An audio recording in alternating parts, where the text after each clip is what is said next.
እዛ ምንፍቅና ነው ይሄ ባይዘው ምንም ያልተበረዘ ያልተከለሰ ምንፍቅና ነው። ኤግዛክትሊ የመጀመሪያው ተጠያቂ እንግዲህ ይሄ ስብከት ላይ የሚመለከተው የቦሌ መድኃኔዓለም ቤተክርስቲያን እንግዲህ አወቃቀር ላይ ያሉት እዛ እንግዲህ እነሱ ይሆናሉ። ግን በዋናነት ተጠያቂ እንግዲህ እንደው በጣም የምንወደው የምናከብረው እንግዲህ ይህን ፕሮግራም እሱ ከሆነ ያዘጋጀው ዲያቆን ልዑል ሰገድ እንግዲህ የመጀመሪያ ተጠያቂ ነው የሚሆነው። ምክንያቱም እንደዚህ አይነት ነገሮችን እኔ እንጃ መምህራን ጋር የመጀመሪያው ተገምግሟል ወይ ነው ወይስ እንዴት ነው በድፍረት ሁለተኛ ዙር እንደዚህ አይነት መልስ ለመስጠት በአውደ ምሕረት የመጣው? ማለት አውደ ምሕረት ምዕመኑ ዩቲዩብ አይደለም ባይዘው ዩቲዩብ እና አውደ ምሕረታችንን ቤተክርስቲያናችንን እየለየን ዩቲዩብ ላይ እንደፈለግን የምንናገረውን ነገር በጣም ነው የሚያሳዝነው። እኔ አሁን ይሄንን ስናገር በጣም በእውነት በጣም ፊል አድርጌ ነው እና በእድሜም በምንም እንደው በጣም የሚበልጡን ሰው ቢሆኑም ግን ደግሞ እንደ ቤተክርስቲያን ልጅነታችን የተሰማንን ወይም ደግሞ ትክክለኛ አስተምሮ የሚባለውን መናገር ግዴታችን ስለሆነ ነው። ምንድን ነው አንደኛ ቆሮንቶስ ምዕራፍ 10 ላይ ከጌታ ማዕድና ከአጋንንት ማዕድ ልትካፈሉ አትችሉም ይላቸዋል። እና ይሄ ምን ማለት ነው ሲሉ ነው የሰማሁት። እንግዲህ እንደሰማችሁት ይሄ ጽዋ ማህበር ታውቃላችሁ አይደለ? ይሄ ሰፈር ውስጥ ምናምን ያለው ማለት ነው ማህበር ማለት ተሰብስበው ዝም ብሎ የእንጀራ የሚበላበት ወይ ደግሞ ዓለማዊ የሆነ የዚህ ዓለም ምግብ የሚበላበት ሰለሱ ነው የሚል ነው። እንደዚህ ብሎ ያስተማረ አባት የለም። እንደው አንድ ለናሙና ይሄን ክፍል 10:21 ማለት ነው እኔ እስካየሁት ቼክ እስካደረግኩት እንደዚህ ብሎ ያስተማረ የለም። ይሄ ትልቅ ብላስፈሚ ነው በእውነት። እንዴት እንደሆነ ልንገራችሁ። ኦኬ መጽሐፍ ቅዱስ ልክፈት፣ ይቅርታ አንዴ። እሺ ወደዚህ መለሳለሁ። አንደኛ ቆሮንቶስ ምዕራፍ 10 እንግዲህ አንደኛ ቆሮንቶስ ሁላችሁም እንደምታውቁት እንግዲህ የእስራኤልን ሲምቦሊክ የሆነ ነገር እንትን ነው ኦኬ አምጥቶ ነው የሚነግራቸው ማለት ነው። አባቶቻችን ሁሉ ከደመና በታች ነበሩ፣ ሁሉም በባህር መካከል ተሻገሩ፣ ሁሉም ሙሴን ይተባበሩ ዘንድ በደመናና በባህር ተጠመቁ ብሎ ጥምቀትን ለአሁኑ ምሳሌ እንደነበረ፣ ከዛ በኋላ ደግሞ ቁርባንን ደግሞ ቁጥር 3 ላይ ሁሉም ያን መንፈሳዊ መብል በሉ፣ ሁሉን ያን መንፈሳዊ መጠጥ ጠጡ ብሎ ደግሞ ለጌታ ስጋና ደም ወይ ደግሞ ለአማናዊው መብል ምሳሌ እንደሆነ ነግሯቸው ከመጣ በኋላ እንደው ከጣዖት ጋር ያላቸውን መተባበር እንዲተዉ ወይም ደግሞ ባጭሩ እንዴት ልንገራቸው፣ ለጣዖት የተሰዋ ኦኬ ያንን እየበሉ ድጋሜ ደግሞ ኦኬ የጌታን ስጋና ደም መብላት እንደሌለባቸው ሊነግራቸው ፈለገና ምን ብሎ ነው የሚናገረው መሰላችሁ? ተመልከቱ። ቁጥር 14 ላይ ወዳጆች ወይ ጣዖትን ከማምለክ ሽሹ ይላቸዋል። ከዛ 15 ላይ ልባሞች እንደመሆናችሁ ላለው በምለው ነገር እናንተ ፍረዱ፣ የምንባርከው የበረከት ጽዋ ሲል እንዴ መንደር ውስጥ ያለ ነው እንዴ? ስለምን ጽዋ ነው? እዚህ ክፍል ላይ ቆሮንቶስ ላይ ስለ ጽዋ እያወራ ነው፣ ስለ ማዕድ እያወራ ነው አይደል? ስለ ጽዋ ስለ ህብስት እያወራ ነው። ይሄ መንደር ውስጥ ያለ ጽዋ ነው። ጌታ ሆይ ደጀ ሰላም የሚባለው እንደዚህ አይነት ህብረት ነው አይደለም። በነገራችን ላይ በመጽሐፍ ቅዱስ አጻጻፍ ኦኬ እንደገና በብሉይ ኪዳንም አጻጻፍ በአዲስ ኪዳንም አጻጻፍ የጌታ ማዕድ ወይ ደግሞ የእግዚአብሔር ማዕድ ተብሎ እኔ አንደኛ እንትንን ሚልኪያስን አሳያችኋለሁ መሰዊያ ነው። የመጽሐፍ ቅዱስ ማስረጃ ነው የምሰጣችሁ። የመዝገበ ቃላት ኢቭን አይደለም መጀመሪያ ማለት ነው ኦኬ። ከዛ በኋላ ስለ ቁርባን እያወራ እንደሆነ ስለ ጌታ ስጋና ደም እያወራ እንደሆነ የምታውቁት በምንድን ነው? እዚሁ አንደኛ ቆሮንቶስ 10:16 ምን አለ? የምንባርከው የበረከት ጽዋ ከክርስቶስ ደም ጋር ህብረት ያለው አይደለምን? እንደው በዓይናችን የምናየው ይሄ ጽዋው የጌታችን እንደው ደም አይደለም ወይ? ህብስቱስ እንደው ህብስት የጌታ ስጋ ነው ስንል ህብስትነቱን አጥቷል እያለን አይደለም? በዓይናችን እናየዋለን። ያ ህብስት እኛ የምንባርከው የጌታ ስጋስ አይደለም ወይ አለ። ከዛስ አንድ እንጀራ ስለሆነ ወይም ደግሞ አንድ ህብስት ስለሆነ እኛ ብዙ ስንሆን አንድ ስጋ ነን፣ ሁላችን ያንን አንድ እንጀራ እንካፈላለንና ስለዚህ ይህንን አንዱን ህብስት ስንካፈል እኛ ሁላችን ስንት ነን? አንድ ነን። ብዙ ብንሆንም የምንካፈለው ያ ህብስት ደግሞ አንዱ የጌታ ስጋ ነው። ስለዚህ አንድ ህብስት ነው የምንካፈለው ብሎ ስለ ቁርባን ነው እየተናገረ የመጣው። ከዛስ ቁጥር 18 ላይ በስጋ የሆነውን እስራኤል ተመልከቱ፣ መስዋዕቱን የሚበሉ የመሰዊያ ማህበረተኞች አይደሉምን? እንግዲህ ምን እላለሁ? ለጣዖት የተሰዋ ምናምን ነው እላለሁ ወይስ ጣዖት ምናምን እንዲሆን እላለሁ? አይደለም። ነገር ግን አህዛብ ማለት ያላመኑ ማለት ክርስቲያን ያልሆኑ ማለት ነው፣ በጣዖት የሚያመልኩ ማለት ነው። አህዛብ የሚሰዉት ለአጋንንት እንዲሆን እንጂ ለእግዚአብሔር እንዳይሰዉ እላለሁ። ለእግዚአብሔር አይደለም የሚሰዉት፣ ለአጋንንት ነው። ከዛ ከአጋንንት ጋር ማህበርተኞች እንድትሆኑ አልወድም። ስለዚህ እነሱ ለአጋንንት ከሰዉ እናንተ ሄዳችሁ ከነሱ ጋር አትብሉ። ኢን ሴንስ ኖርማሊ ህብረት በመብል ኖርማሊ የምድራዊ ምግብ ህብረት አታርጉ እያለ አይደለም። እንደዚህ እያደረገ ሳይሆን እነሱ ለአጋንንት የሰዉትን አትብሉ። ኦኬ። ስለዚህ እየሰዉ ያሉት እነሱ ለእግዚአብሔር አይደለም። እችን ተናግሮ ነው ምን አለ? የጌታ ጽዋና የአጋንንትን ጽዋ ልጠጡ አትችሉም። ሄዳችሁ አትብሉ ያልኩት ለምንድን ነው? ሄዳችሁ አትብሉ ያልኩት በቃ የጌታንም ጽዋ ከላይ ምን ብሎ ነበር እንዳትረሱ። እሺ ከላይ የጌታ ጽዋ፣ ይሄ ጽዋው ምንድን ነው አለ? የጌታ ስጋን ማን ነው? የጌታ ደም ነው አለ። ይሄው የምንባረከው ይሄ ጽዋ የጌታ ደም ነው አለ። ህብስቱ ደግሞ የጌታ ስጋ ነው አለ። ይሄን ነግሮን መጥቶ ይሄው ምን አለ? የጌታን ጽዋና የአጋንንትን ጽዋ ልጠጡ አትችሉም። እና ምን አድርጉ? እነሱ ለእግዚአብሔር አይደለም የሚሰዉት ለጣዖት ነው። እናማ ከአጋንንት ጋር ማህበርተኞች አትሁኑ። አንድ ላይ ተቀምጣችሁ ለዛ ለጣዖት የተሰዋውን አትውሰዱ፣ አትካፈሉ። ይህን ተናገረ። ከዛን የጌታ ጽዋና የአጋንንትን ጽዋ አንድ ላይ ልጠጡ አትችሉም። ለሁለት ጌታ መገዛት አትችሉም። ኦኬ። እቆርባለሁ ካላችሁ የጌታን ስጋና ደም ወስዳለሁ ካላችሁ በቃ የጌታን ስጋና ደም ነው መውሰድ የምትችሉት። ለጣዖት የተሰዋው መውሰድ አትችሉ። እናንተ ግን ለጣዖትም የተሰዋውን ለጌታም የተሰዋውን ካልወሰድን ትላላችሁ። ስለዚህ እኔ እንደዛ እንድትሆኑ አልፈልግም እያለ ነው። ይኸው 20 ላይ 21 ማለት እዛው 21 ላይ ምን ይላል? ከጌታ ማዕድና ከአጋንንት ማዕድ ልትካፈሉ አትችሉ ማለት አቋረጥኩ። እንትኑም ራሱ ይሄ አንድምታ ትርጓሜው ምናልባት እርሊ ቸርች ብቻ ሲጠቀሱ እንግሊዘኛ እንዳይመስል የአንድምታ ትርጓሜውም በቅዱስ ቁርባን ነው የፈታው እና ያንም ማሳየት ትችላለህ ብዬ ነው አቋረጥኩ። ይቅርታ። እሺ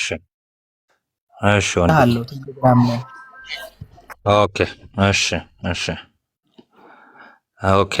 ይሄን እንትን ብዬላችሁ አሳያችኋለሁ። እሱ ነው እነ ቀለሜንጦስን የምናያለን፣ እነ ቅዱስ ዮሐንስ አፈወርቅን የምናያለን። ምንም ችግር የለውም።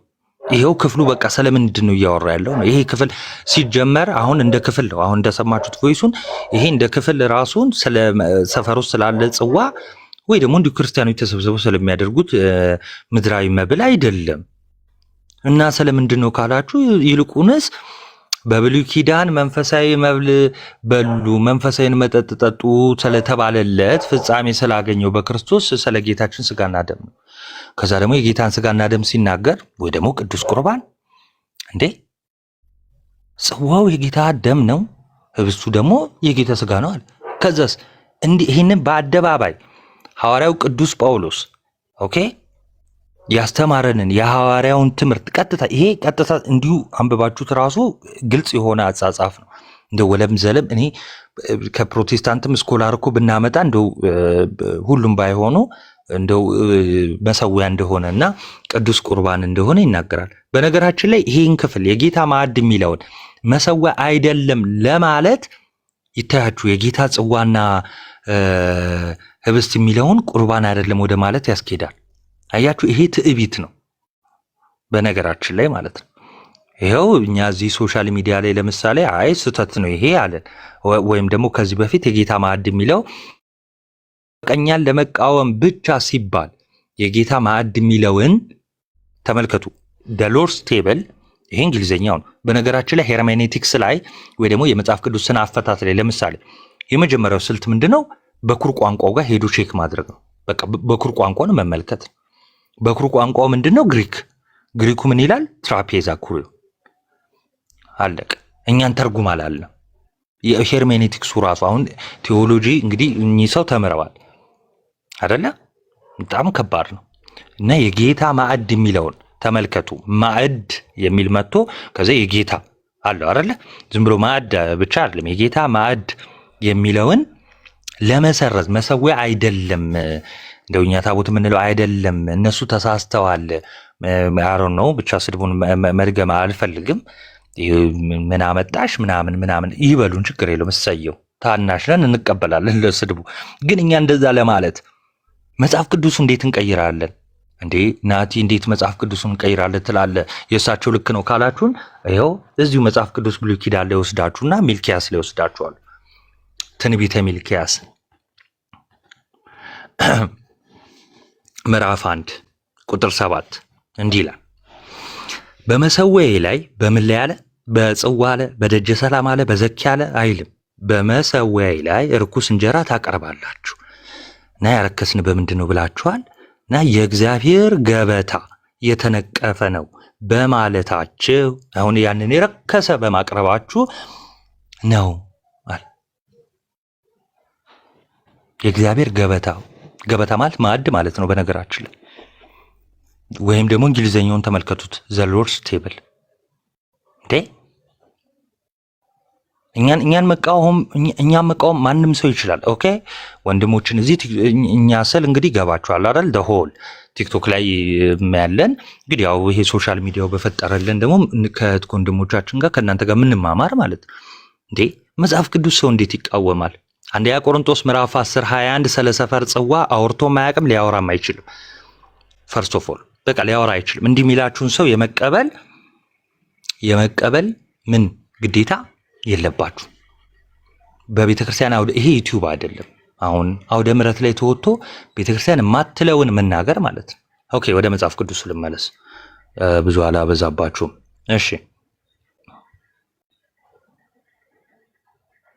ሁለተኛ ኦኬ ይሄ እዚህ ላይ ብዙ ስለተሰጠ እሺ ችግር የለውም። ይሄን ልጨርስላችሁና አንደኛ ቆሮንቶስ 10:21 ምንድነው? ከጌታ ማዕድ አልጨረስኩም። እሺ ቀጥል። ይሄ ርዕስ የሰጠውበት ምክንያት ደብሩ ራሱ ተጠያቂ ስለሆነ ነው ይሄንን የጻፍኩት። ያለ ደብሩ ፈቃድ፣ ያለ አስተዳደሩ ፈቃድ ይሄ ሰው እዚህ ደብር ላይ እዚያው አውደ ምሕረት ላይ ትምህርት ሊሰጥ አይችልም። ስለዚህ ይሄ ደብር ውስጥ ምንፍቅና ገብቷል ማለት ነው። ዝም ተብሏል። መድረክ ላይ አባት በተቀመጠበት ሰው በተቀመጠበት በሙላ ዝም ተብሏል።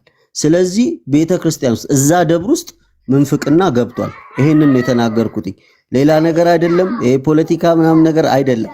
ቦሌ መድኃኔዓለም ቤተክርስቲያን ውስጥ ግን ምንፍቅና ገብቷል። ይሄንን እንተማመን። አልለቀ የመጀመሪያው ነገር ምንድነው? ቦሌ ገድም ተጠያቂ ናቸው ሁለቱም።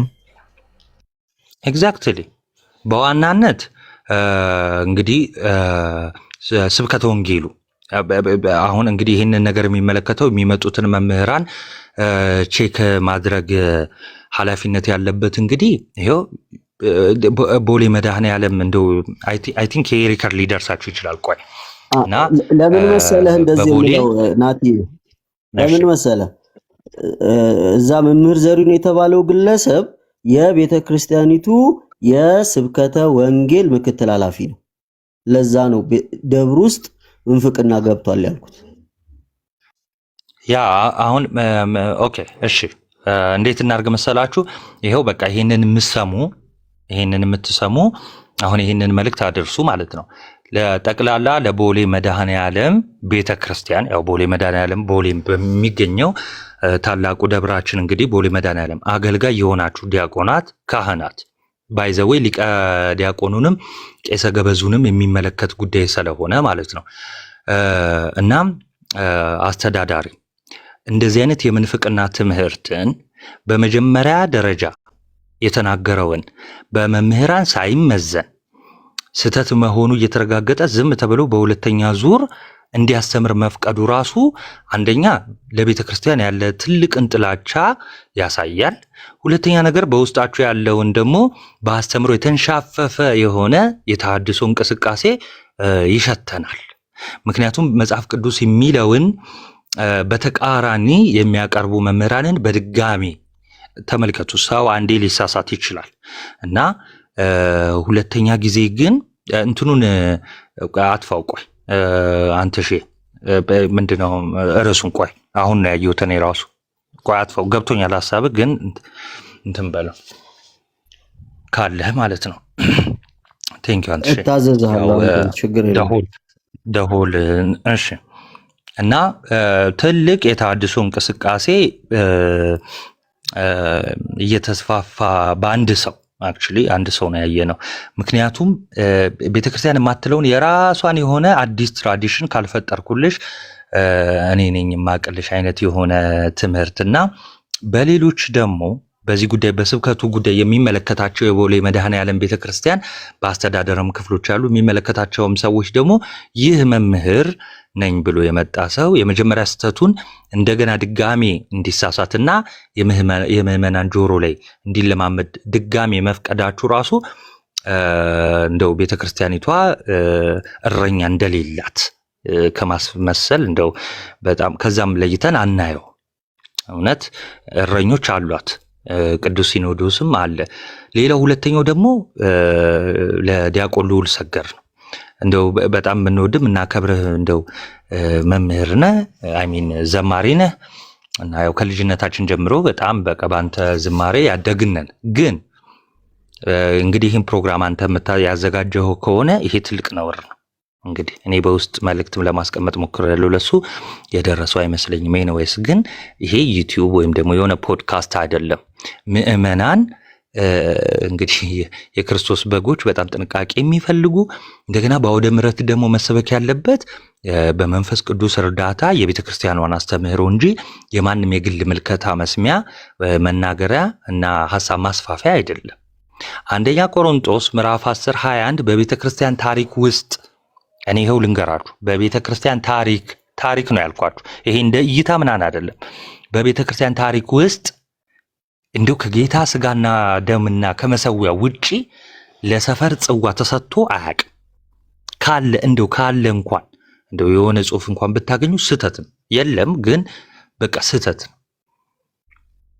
ይሄን በድፍረት ነው የምናገረው እና ታላቅ የሆነ ሐዋርያው ቅዱስ ጳውሎስ ስለ ቅዱስ ምስጢር ወይም ደግሞ ስለ ቅዱስ ቁርባን ያስተማረበትን ክፍል ይሄ ጽዋ አድርጎ መናገር በጌታ በኢየሱስ በጣም ከባድ ነው።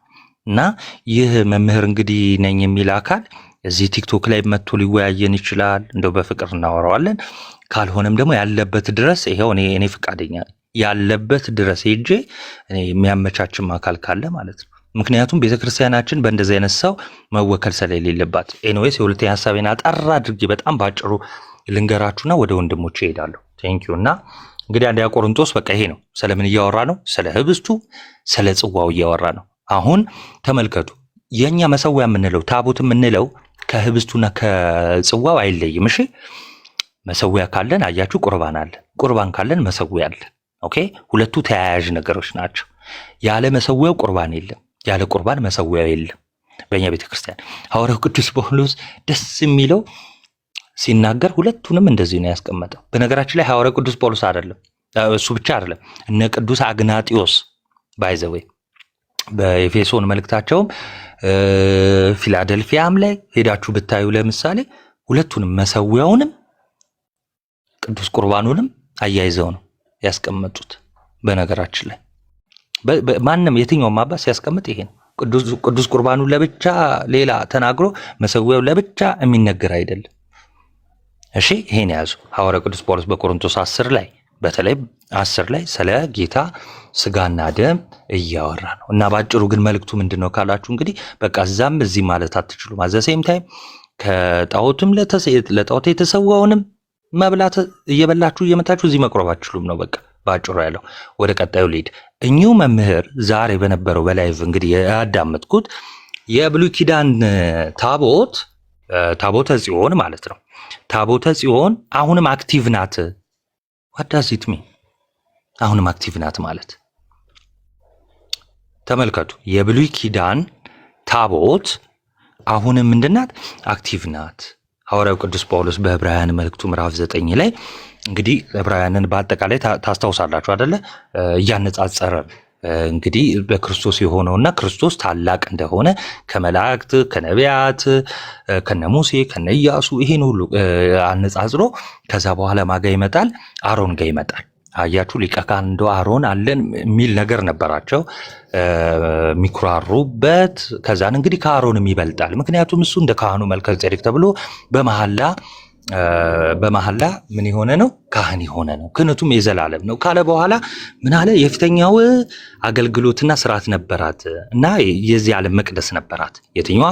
የብሉይ ኪዳኗ ቤተ መቅደስ የሚባለው ወይ ደግሞ ተበርናክል የሚባለው ምን ነበራት አለ። ይዘረዝራል። ህብስቱ የሚቀመጥበት ጠረጴዛ ራሱ፣ ህብስቱ፣ መቅረዙ እንዲሁም ምናምን አለና ቅድስተ ቅዱሳን የምትባለው ውስጥ ደግሞ ምን አለ? ታቦታል ወይ ደግሞ ታቦተ ጽዮን አይደለ?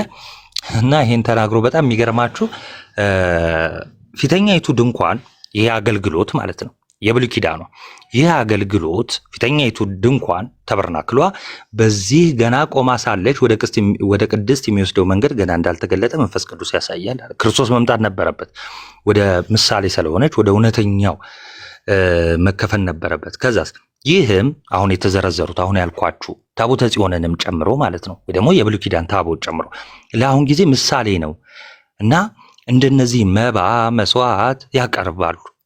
እነዚህም እስከ መታደስ ዘመን ወይ ደግሞ ይሄው ክርስቶስ እስኪመጣ ድረስ የተደረጉ ምንድን ናቸው? ስለ ምግብ፣ ስለ መጠጥ፣ ስለ ልዩ ልዩ መታጠብ የሚሆኑ የምን የስጋ ስርዓቶች ብቻ ናቸው።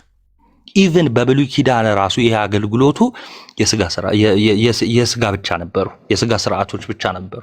በነገራችን ላይ ነፍስን ማንጻት አልቻሉም። ለዛ ነው ሐዋርያው ቅዱስ ጳውሎስ እነዛ መስዋዕቶች ህሊናን እንኳን ማንጻት አልተቻላቸውም አይደለ ያለው። አሁን ግን ህሊናን የሚያነጻ ታላቅ የሆነ መስዋዕት በክርስቶስ ሆኗል ብሎ የነገረን ማለት ነው። ስለዚህ እነዚህ መስዋዕቶች የታቦተ ጽዮን አገልግሎት የስጋ ስራ ብቻ ነው በነገራችን ላይ ባጭሩ። ኢቭን በጊዜውም ነው ምላችሁ አሁን ኢቭን የስጋ እንኳን ስርዓት አይደለም፣ የስጋም የነፍስም ስርዓት የሆነው ክርስቶስ ሰጥቶናል፣ ለስጋችንም ለነፍሳችንም እንዲሆን ማለት ነው። እሺ ከዛ ስለ ምግብና ስለ መጠጥ ስለ ልዩ ልዩ መታጠብ የሚሆኑ የስጋ ስርዓቶች ብቻ ናቸው። የሚያመልከውን በጊዜ የነበሩ አይሁዳውያን ያንን የሚያመልኩትን ማለት ነው፣ እግዚአብሔርን የሚያመልኩትን መስዋዕት የሚያቀርቡትን የመታጠብ ስርዓት፣ የመንጻት ስርዓት፣ እነዚህ ሁሉ የደም መርጨት ስርዓት፣ እነዚህ ሁሉ የሚያደርጉት በታቦቱ ላይ እነሱን በህሊና ወይ ደግሞ በነፍሳቸው ፍጹም ሊያደርጉት አይችሉም። ግን ምንድን ናቸው?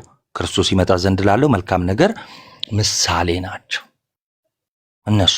ከዛስ ክርስቶስ ሲመጣ ቦታውን ይለቃሉ። ልክ እንደ ሞግዚት ናቸው። ህጉም አገልግሎቱም እስከ ክርስቶስ ወይ ደግሞ እስከ መታደስ ዘመን እንጂ አሁንም አክቲቭ ሆኖ የሚቀጥል አይደለም። ምን ማለት ነው አክቲቭ ማለት? በነገራችን ላይ ይሄ እኔ አንድ የአዲስ ኪዳን መምህር ከመጽሐፍ ቅዱስ ከአዲስ ኪዳን መጽሐፍት አንድ ቦታ ማለት ነው የለም ይሄ ጥቅስ አሁንም የብሉይ ኪዳን ታቦት አክቲቭ ነው የሚል። አክቲቭ ነው ምን ማለት ነው? ይሰራል ማለት ነው። ገባችሁ አይደለ? ስልክ አይሰራም ናቲ፣ አይ አክቲቭ ነው ይሰራል፣ አገልግሎት እየሰጠ ነው ማለት ነው። እንደዚህ አይ አክቲቭ ነው ከተባለ ያ ነገር አሁንም አገልግሎት እየሰጠ ነው፣ አሁንም ኦን ነው፣ አልጠፋም ወይም ደግሞ አልተወም ያንን መስራት ማለት ነው። አንድ ሐዋርያ አንድ የቤተ ክርስቲያን አባት የለም። ምንድን ነበር አገልግሎቱ? የታቦተ ጽዮን ነው እንዴ? ሐዋርያው ቅዱስ ጳውሎስ እኮ ሲጽፍልን እኮ ህጉን አሁን ህግጋቱን እንደዚህ በፊደል ቀርጬ እንደሚሰጠን አይደለም። ኦኬ እንትን ላርግላችሁ።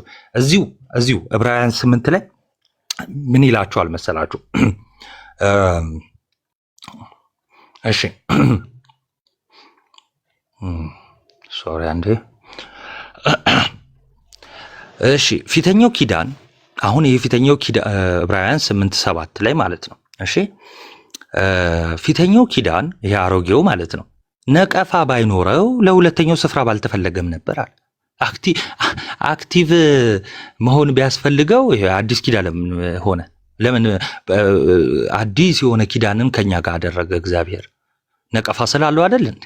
ነቀፋ አለው። ነቀፋው ምንድነው? ፍጹም ማድረግ አይችልም፣ ማጠብ አይችልም፣ ማንጻት አይችልም። በታቦቱ ላይ የሚረጨው ያ የእንስሳም ደም ያ አገልግሎትም ማንጻት አይችልም። ከዛ በኋላ ቁጥር 9 ላይ ከግብፅ ሀገር አወጣቸው ዘንድ እጃቸውን በያዝኩበት ቀን ከአባቶቻቸው ጋር እንደገባሁት ኪዳን አይደለም። ኪዳን ምንድን ነው? ስምምነት። ለምሳሌ አንደኛው አካል የኪዳኑ አካል ይሄው የቤተ መቅደሱ አገልግሎት ነው። አሁን እንደዚህ አይነት አገልግሎት አይደለም ያለው። ማን ነው ያለው? ይሄው ትንቢተ ኤርምያስ ላይ ራሱ እግዚአብሔር ነው ያለው። አሁን ለየት ያለ ነው አለ። እሺ ምንድን ነው ለየት ያለው ካላችሁ ይሄው እዚሁ ይናገራል።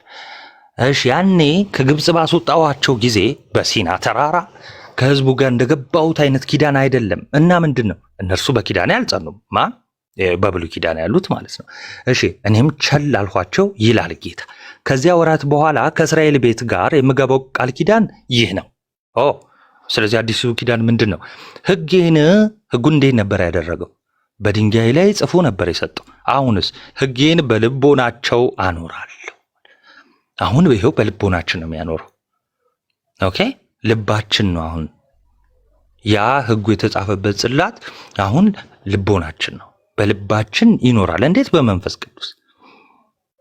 ይሄው ህጌን በልቦናቸው አኖራለሁ እና በልባቸው ምን እላለሁ? እጽፈዋለሁ። ያኔ በድንጋይ ነበረ። እኔም አምላክ ሆናቸዋለሁ፣ እነርሱም ህዝብ ይሆኑኛል። ታዲያ ይሄ የተነገረውን በድንጋይ ላይ የተጻፈው ያ የብሉይ ኪዳን የእንስሳ ደም የሚቀርብበት አክቲቭ ነው ትላለህ? በአውደ ምሕረት እኔ በዩቲዩብ ቢባል ወይ በዚህ በቲክቶክ ቢባል ምንም ችግር የለውም። እሱም ችግር አለው፣ ግን ልናልፈው እንችላለን። ይሄ ታላቅ ነውር ነው። ይሄ ማለት የኪዳኑን ደም ማክፋፋት ማለት ነው። ልክ ለዕብራውያን ምንድን ነበረ ትልቁ ችግራቸው መሰላችሁ? እንደው በቃ ይሄን ተናግሬ ለዝጋው። ተመልከቱ፣ ዕብራውያን ትልቁ ችግራቸው፣ ዕብራውያን ማለት እንግዲህ የአብርሃም ዘሮች ናቸው፣ የያዕቆብ ዘሮች ናቸው። እሺ እስራኤላውያን ናቸው። በተለይ የመቅደሱን ይሄ የሌዊ ስርዓትን ወይ ደግሞ የመቅደሱን አገልግሎት በደንብ የሚያውቁ ናቸው። እሺ የታቦቱን ጉዳይ የምኑን ጉዳይ ያውቃሉ። እሺ እና ምን አመጡ መሰላችሁ? ክርስቲያን ከሆኑ በኋላ እንዲሁ ይሄም የመቅደስ አገልግሎትን ከክርስቶስ አሁን ከአዲሱ ኪዳን የበላይ ማድረግ፣ ታቦተ ጽዮንን አሁን ከአዲስ ኪዳን መሰዊያ የበላይ ማድረግ፣ ካህናትን ዝቅ አድርጎ ሌዊን ከፍ ማድረግ እና ያንንም እንያዝ ይህንንም እንያዝ። በጣም አስቸገሩ። በሉ እናንተ ዕብራውያን፣ ስለዚህ ይሄ ሁሉ ይሄው የሌዊ ክህነት ሌዊም ራሱ ሙሴ ብትሉ ኢያሱስ ብትሉ እነዚህ ሁሉ ለክርስቶስ ምሳሌ ናቸው እና ከነዚህ ሁሉ ደግሞ ክርስቶስ ይበልጣል። እና ይበልጣል ሲላቸው ከኪዳኑ ራሱ አዲሱ ኪዳን ይበልጣል። ለዛ ነው ኤርምያስን 8 ላይ የሚጠቅስላቸው። አሁንም ይሄ መምህር እኔ ከዕብራውያን አንዱ ከነበሩ ሰዎች መካከል አንዱ አድርጌ ነው የምወስደው። ለምን ካላችሁኝ ይሄው ታቦተ ጽዮን አክቲቭ ናት። የለም እኮ ቤተክርስቲያን እኮ አላለችም። አክቲቭ ናት ማለት የብሉይ ኪዳን መስዋዕት አለ ማለት የእንስሳ መስዋዕት አለ ማለት ነው። ጌታ ሆይ እንደው እግዚአብሔር ይቅር በለው፣ ወደ ልቦና ይመልሰው። ምን ማለት ነው? አይሁዳዊም ነኝ ክርስቲያንም ነኝ። በዚህ ጎን ጭራሽ የኢትዮጵያ ቤተክርስቲያን ደግሞ እንደምትል አስመስሎ መናገር ማለት እኛን ሰው ሊጠላን ይችላል። እውነት ለመናገር ከሆነ ምንም ችግር የለውም። አንድ ቀን ስታውቁት እንወዳችኋለን። እኛ የምትጠሉን ሰዎች እንግዲህ ካላችሁ እግዚአብሔር ደግሞ እንደው ፍቅር ይጨምርላችሁ። ግን እኛን ለመቃወም ሲባል ይህ የእንስሳ መስዋዕት የሚቀርብበትን ያን መሰዊያ ያን የስርየት መክደኛ አሁንም አክቲቭ ነው። ይሄ ነውር ነው። ጸጋውም የለም ምንም የለም። ለዛ ነው ከህግ በታች አይደላችሁም፣ ህግ አይገዛችሁም የተባለ የብሉይ ኪዳኑን አይደለ? አሁን በጽሁፍ በቃላት እንደዚህ እንደተቀረጸው እንደተጻፈው አይደለም። አሁን ልባችን ላይ ነው የተጻፈው። በምን? በመንፈስ ቅዱስ አማካኝነት ደሙ የተረጨው በውስጣችን በመንፈስ ቅዱስ አማካኝነት። እንግዲህ ሙሴ ልክ ውሃን ደምን በሂሶጵ ቀላቅሎ ድንኳኒቷ ላይ እንደረጨው ህዝቡ ላይ እንደረጨው፣ አሁን ደግሞ ከጌታ ጎን የወጣውን ያንን ውሃና ደም መንፈስ ቅዱስ ቀላቅሎ በየልቦናችን፣ በየህሊናችን፣ በየማንነታችን፣ በየነፍሳችን፣ በየስጋችን እሱ ባወቀ እንግዲህ ይረጫል። እነ ቅዱስ ዮሐንስ አፈወርቅም ይህንን ነው ያሉት። አሁን ድንኳን የተባለ ተበርናክል የተባለ ምንድን ነው? እኛ አይደለን ነው ያለው። አሁን እኮ ቤተ መቅደስ እኛ ነን። ጌታ ሆይ እንዲህ አይነት ቤተክርስቲያን አስተምሮ የላትም። ለቤተክርስቲያን እውነት እንደው ትንሽ እንደው ክብርና ቦታ ክርስቶስ የወደዳትን ያህል እንኳን መውደድ ባንችል ቢያንስ አንድፈራት፣ አንውጋት። እውነት ቤተክርስቲያንን መውጋት ማለት በነገራችን ላይ ክርስቶስን መውጋት ስለሆነ፣ ለምን የክርስቶስ ስጋው ናት። እንዴት በድፍረት ክርስቶስ ፊት እንደዛ ይናገራል? ኤኒዌይስ እግዚአብሔር ያክብርልን። በጣም ረጅም ሰዓት ይዣለሁ፣ ግን እንደው ኤኒዌይስ እግዚአብሔር ቢፈቅድ እስቲ ነገ ቪዲዮ ሰራለሁ። ቴንኪዩ። ቀጥሉ። እነ ፍፄም፣ ዘኪ፣ ኤሲ፣ ተስፉ ቃልዮት ያሰማል። እናቱ ሰፋ ያለ ትንተና ነው። ጥሩ ትምህርት ነው የሰጠህን። ግን የሆነ ለመደበቅ እየተፈለገ ያለ ይመስለኛል። አሁንም ቪዲዮውን ከዩቲዩብ ሳይወርዱት አይቀርም ሪከርድ ያደረጋችሁ ሰዎች ይሄ የምንፍቅና ማስረጃ ስለሚሆን በደንብ መያዝና መጣራት አለበት። እዛ አካባቢ እዛ ትምህርት ላይ ያሉ ሰዎች እንዳለ ይሄ ነገር አይዶን ነው። በጣም አዝናለሁ ይሄን ነገር ስናገር። የሊቃውንት ጉባኤ የሚባል ነገር አለን። ይሄ ሊቃውንት ጉባኤ ምንድነው ስራው? ይሄንን ካልመረመረ ማለት ነው ግዴታ በቃ ሰው ሁሉ መንፍቁ ካለቀ በኋላ ነው የሚደረሰው ወይንስ መንፍቅና ከመነሳቱ ጀምሮ ነው እዛው መግደል የሚቻለው? ይሄንን በደንብ ማጣራትም ያስፈልጋል። ወይንስ ያሳዝናል፣ አንዳንድ ድርሳናት ላይ ብቻ ሰው ሲናገር ነው መንፍቅና የሚሆነው ማለት ነው። ይሄ ሃይማኖት ነው፣ ይሄ ዶግማ ነው። እንደዚህ አይነት ነገር ላይ የጽርፈት አፍን የሚናገር አንደበት ከመነሻው መዘጋት አለበት። የአንደበት መዘጋት አለበት። በቡጢ ማም ነገር አይደለም። ያን ሰው ከአውደ ምሕረት ከማውረድ ያን ሰው መናፍቅ ተብሎ መሸኘት እንኳን ባይቻል ከአስተዳደራዊ ስርዓት ውጪ ማድረግ ይቻላል። ይዘው እንዳያስተምር ማድረግ ይችላል። እንግዲህ ስንት ነገር ተነስቶ እያየን ነው። አንድ የሊቃውንት ጉባኤ ወጥቶ ይሄ ትምህርት እንደዚህ ነው እንደዛ ነው ብሎ ያወገዘ የለም። ሰምተናል። ያኔ ቤዛ የሚባለው ሰዓት ላይ እንዴት እንደተጮኸ እናውቃለን። ይሄ ግን ከዛ በላይ ነው። ይሄ ሃይማኖት ነው። ይሄ ዶግማ ነው። ይሄ ክርስቶስ ነገር ነው። ስለዚህ እባካችሁን ሊቃውንት ጉባኤም የቦሌ ክፍለ ከተማም የአዲስ አበባም የሙሉ የሲኖዶስም ሊቃውንት ጉባኤ ይሄንን ነገር ቆም ብሎ ሊመለከተው እርማት ሊሰጠው እዛ አካባቢ ያለውን አስተዳደሩንም ኢቭን ያልተቃወመው ሰንበት ትምህርት ቤቱን ካልተቃወመ ሰንበት ትምህርት ቤቱም ማለት ነው እዛ ላይ በደንብ ሊመረመር ይገባል። አይ ፍፄ አንቺ እኮ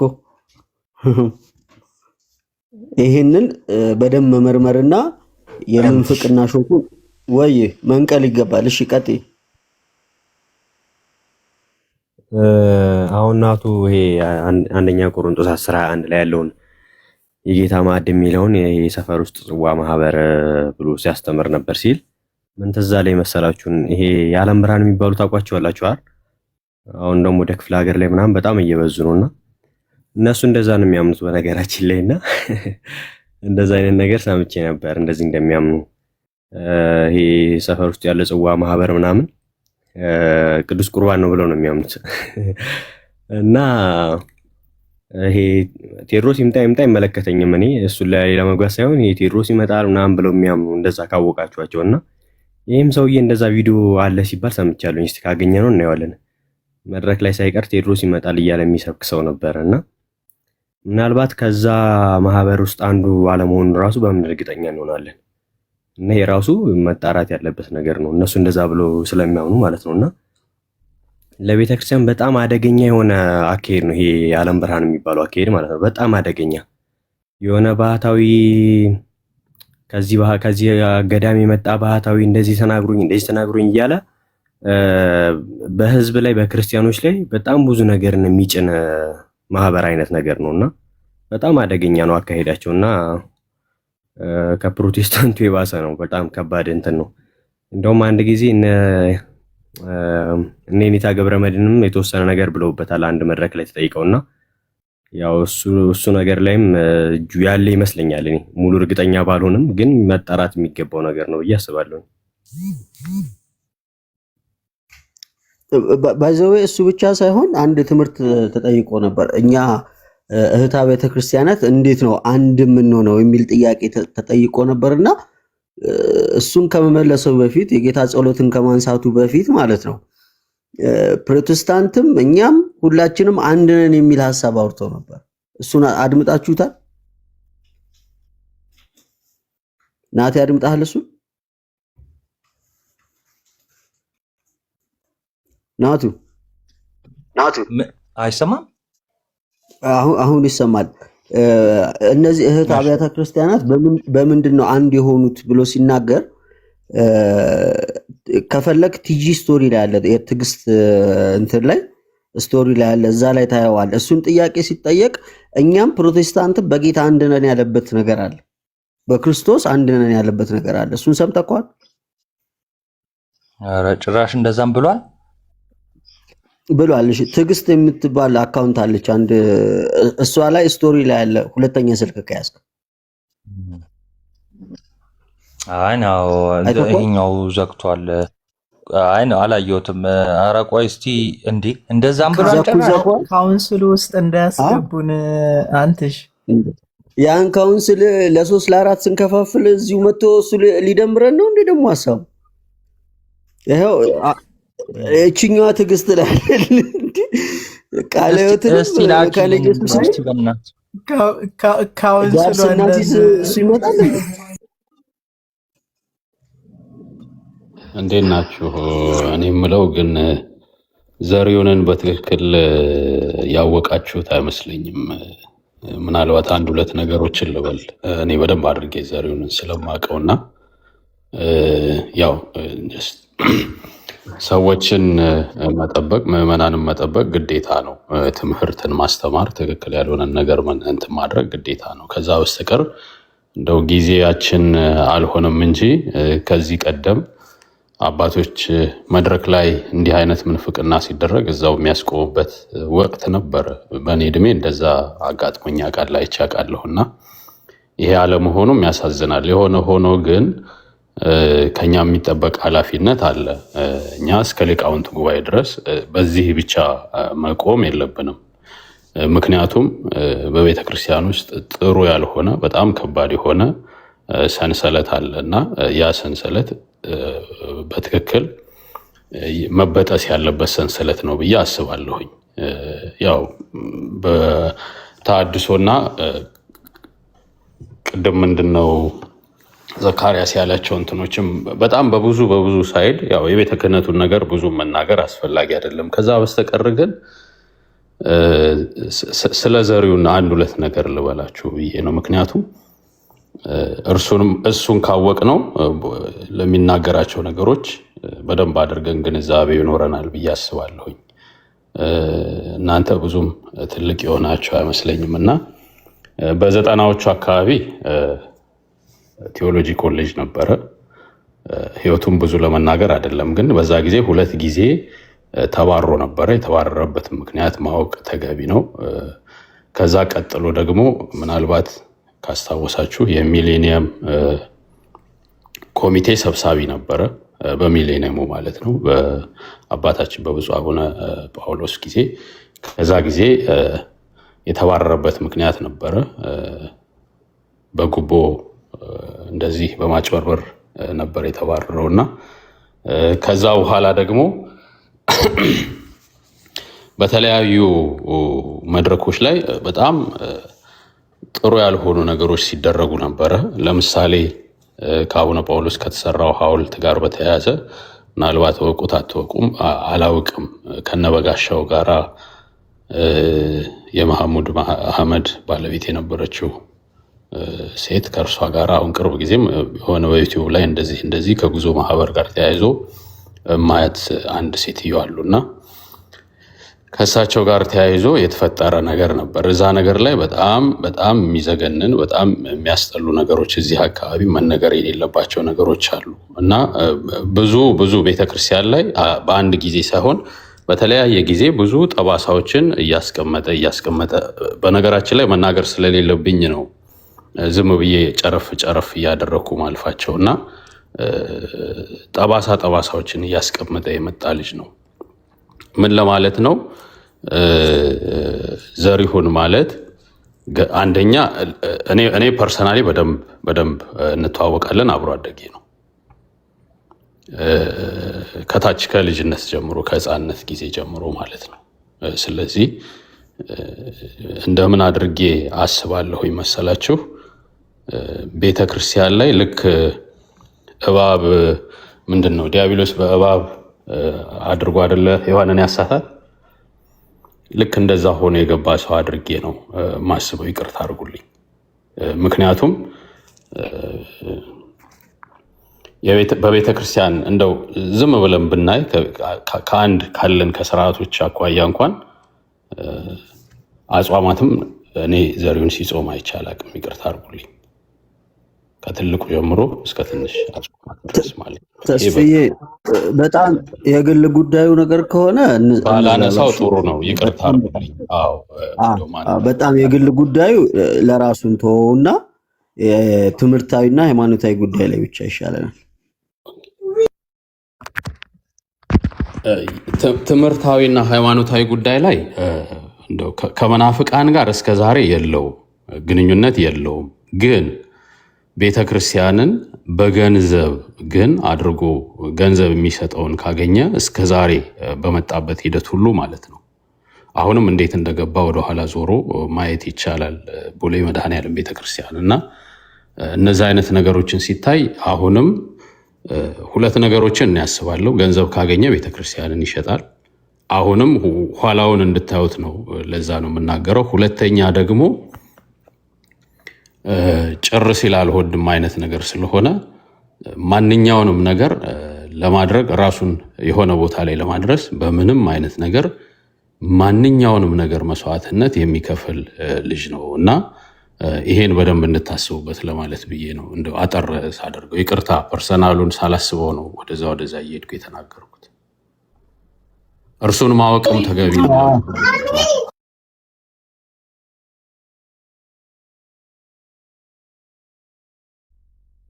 ኧረ እሺ፣ እናመሰግናለን። ትንሽ ልጅ እየረበሸኝ ስለነበረ ነው ሀሳብ የተወሰደው ነው። በውስጥ አወራሃለሁ ብዙ ነገሮችን አንተ ደውልልኝ ይሻላል። ችግር የለም ተስፍሽ። ያው እኮ አንድ ቅዱስ ፓትርያርክን አንቺ ብሎ ያዋረደ ሰው ከዚህ ከምንፍቅና ይጸዳል ብለን እንኳን አናስብም። ይሄ የተረጋገጠ እውነት ነው። ችግር የለውም። ግን ዋናው ነገር የሚያሳስበን ከባለፈው ሳምንት ብሶ የመጣ ምንፍቅና አለ። የክርስቶስ ስጋና ደም ላይ የተነገረ ምንፍቅና አለ። በቤተ ክርስቲያን ላይ የተነገረ ምንፍቅና አለ። ይሄንን ነገር መቆም እንዳለበት ነው እየተሰማን ያለው። ከዚህም በኋላ ይሄን ሰው መድረክ ላይ ብቻ ሳይሆን አስተዳደራዊ እርምጃ ተወስዶ በቀኖና ይሄን ትምህርቱን እንዲያስተካክልና እንግዲህ ሂሱን ነው የሚባለው እንደዚህ አይነት ትምህርቶቹን እንዲያስተካክል መነገር አለበት ብዬ አምናለሁኝ። አንድ ኤስዲ ቀጥል እስኪ።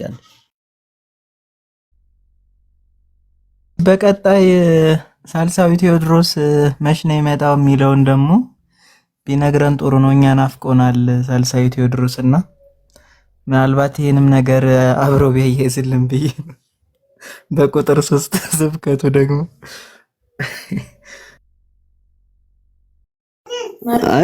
ትንሽ ቆይተን እኮ ቪዲዮዎቹን ደግሞ በደንብ ብንሰማው እያንዳንዱ በተነፈሰው ጉዳይ ላይ እንዳለ ምንፍቅና እንዳወራ ነው እየተሰማኝ ያለውና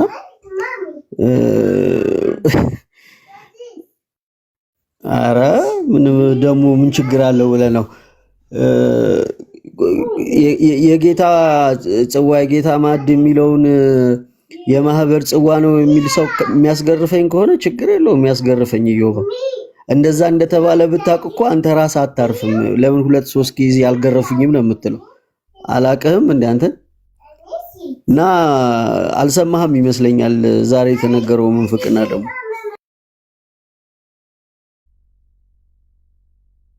ሁሌ በየዕለቱ አዳዲስ ምንፍቅናዎች ነው የሚሰሙት ትላለህ።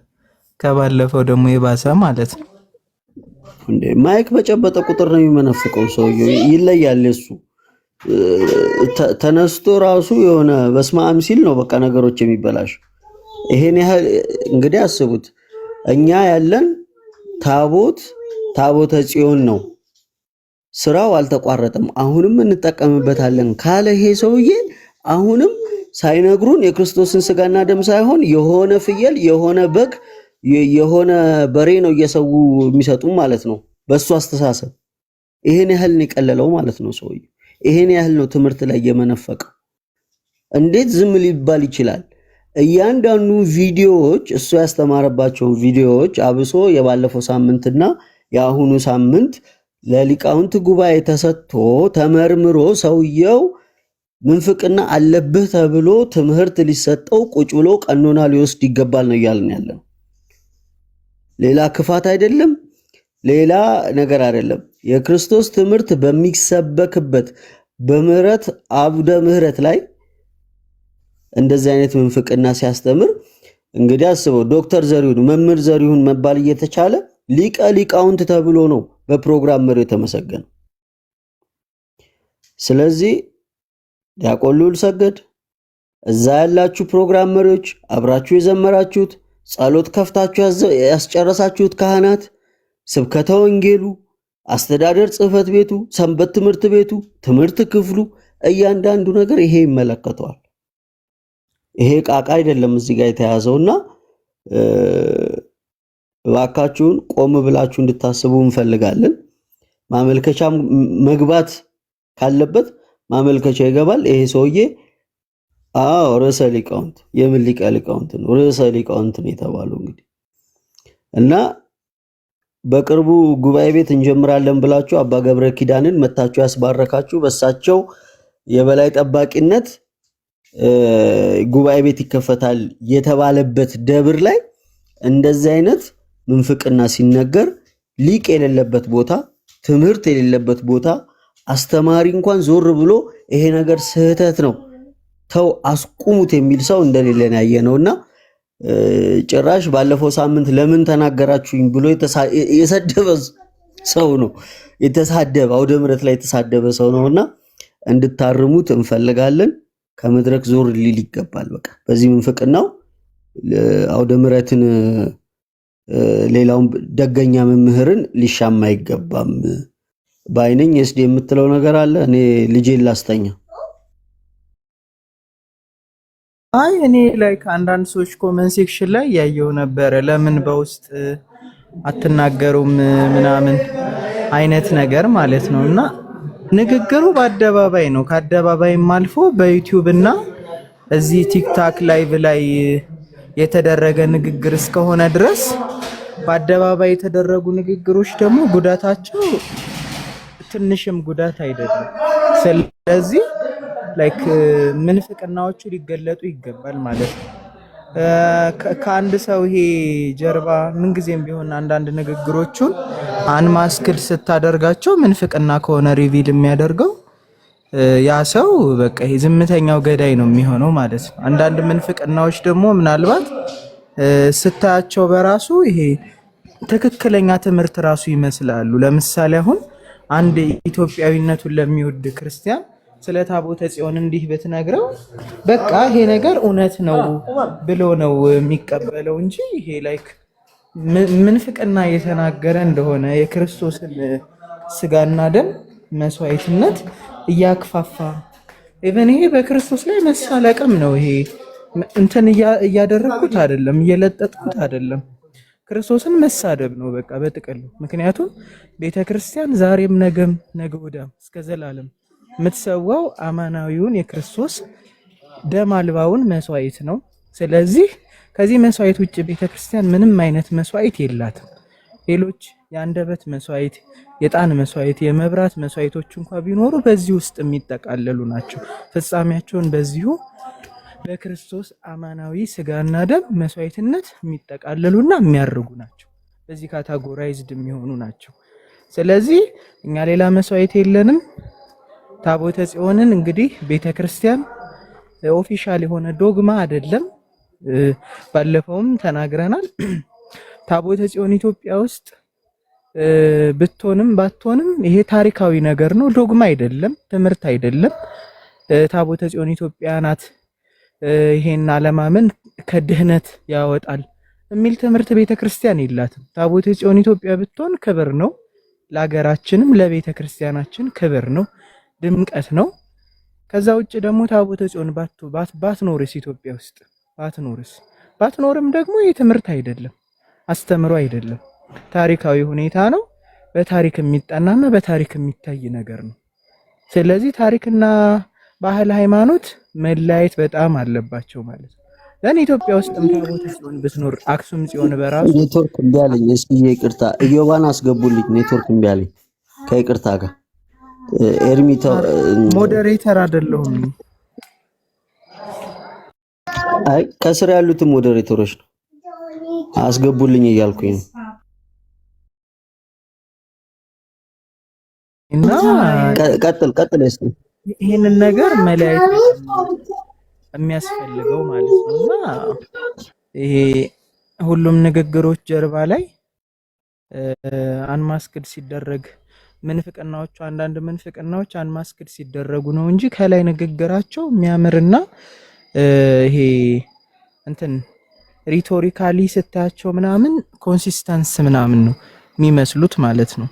ስለዚህ ግድ ነው እንደዚህ አይነት ነገሮች በግልጽ ሊጠየቁ በግልጽ ልንነጋገርባቸው ይገባል። እንዳልከው በዚህ ውስጥ ራሱ ዘሪሁን የተባለው መምህር ተጠያቂ እንደመሆኑ ያቀረበው አካል ዲያቆን ልዑል ሰገድ ዘማሪው ደብሩም የደብሩም ስብከተ ወንጌል ምናምን እነዛ ሁሉ በሙሉ ተጠያቂ ናቸው። ምክንያቱም መድረክ አውደ ምሕረት እኮ ክርስቶስ የሚነግስበት ነው። ስለዚህ ከዚህ ውጪ ክርስቶስ የሚሰደብበት አይደለም፣ ቅዱስ ቁርባን የሚዋረድበት አይደለም። አውደ ምሕረቱ ሰላም ፍቅር የሚሰበክበት ነው፣ ክርስቶስ የሚሰበክበት ነው፣ ክርስቶስ የሚነግስበት ነው። ከዛ ውጪ ቤተክርስቲያንን መሳደብ ነው። ይሄ አንድ ሰው የኢትዮጵያን የግብጽን ቤተክርስቲያን የሚያቃልል ከሆነ አዎ የኢትዮጵያን ቤተክርስቲያን እያቃለለ ነው ያለው። ስለዚህ ባልተረዱት ነገር ላይ በትምክህት ሆነው መናገር መቅረት አለበት በደንብ። ስለዚህ በአደባባይ የተነገረ ነገር ኦብቪየስሊ በአደባባይ ነው የሚያበቃው። ይሄ ሰው በቲክቶክ ነው በዩቲዩብ ነው የተናገረው አውደ ምሕረት ላይ በእርግጠኝነት እዛ አውደ ምሕረት ላይ ብዙ ሰው ይኖራል። ለነዛ ሁሉ ሰዎች አድሬስ ተደርጓል ይሄ ትምህርት። ስለዚህ ስተት መባል አለበት። በውስጥ መስመር አይደለም ይሄ ሰው የተናገረው። ስለዚህ ለዚያ ነው ይሄ አደባባይ ሁልጊዜም ትችት እንደሲተች ብዙ ሰው ለምን በውስጥ አጨርሱ ምናምን ይላል። በውስጥ መስመር አይደለም ያ ሰው እኮ ያወራን ማለት ነው። አደባባይ ላይ የተነገረ ነገር አደባባይ ላይ ነው ምላሽ መሰጠት ያለበት። እንደዛ ነው። እዮባ መታል የሚጨምረው ነገር ካለ እንትን በል።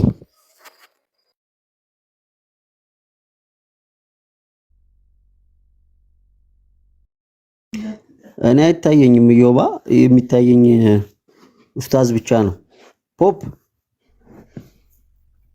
ዮሐዴ ገባ እንዴ? አላየሁትም እኔ ዮሐዴ እዮባ ነበር። አሁን እዮባ ግን ካለ አውራሽ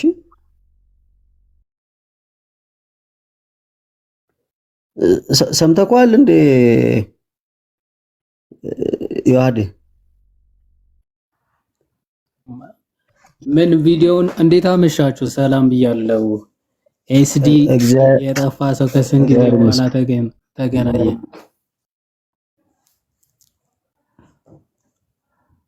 እዮባ ይታያል እንደ ወርደዋል እኮ መሰለኝ።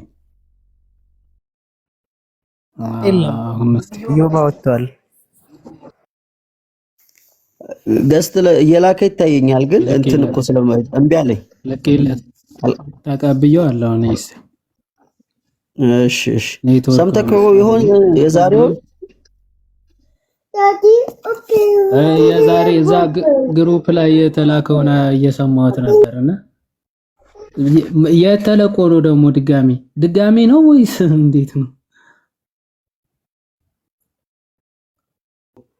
አሁን በፊት ታቦት አልነበር፣ አሁን ደግሞ የክርስቶስ ስጋና ደም ላይ ነው ምንፍቅ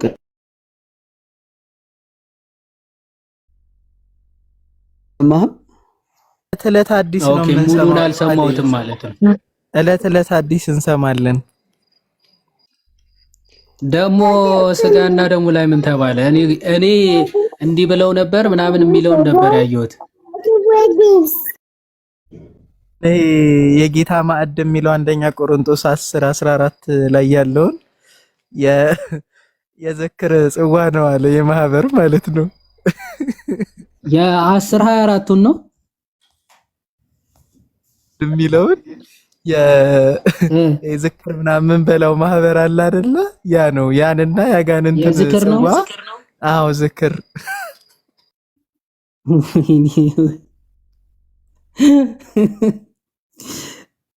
አሁን አንተ ጌታ ስጋና ደም ላይ በሚነገር ነገር ትስቃለህ እንዴ? ይዋድ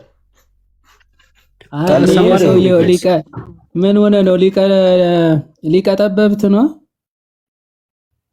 ሊቀ ጠበብት ከወጣው ያስቃል። እውነት ነው። ርዕሰ ሊቃውንት አለው። አንተ ርዕሰ ሊቃውንት አለ ዮባ። በስመ አብ ኔትወርኩ እኮ አዛረገኝ። አወራለሁ እኮ ብቻዬን እዚህ። ኧረ ተወን አንተ።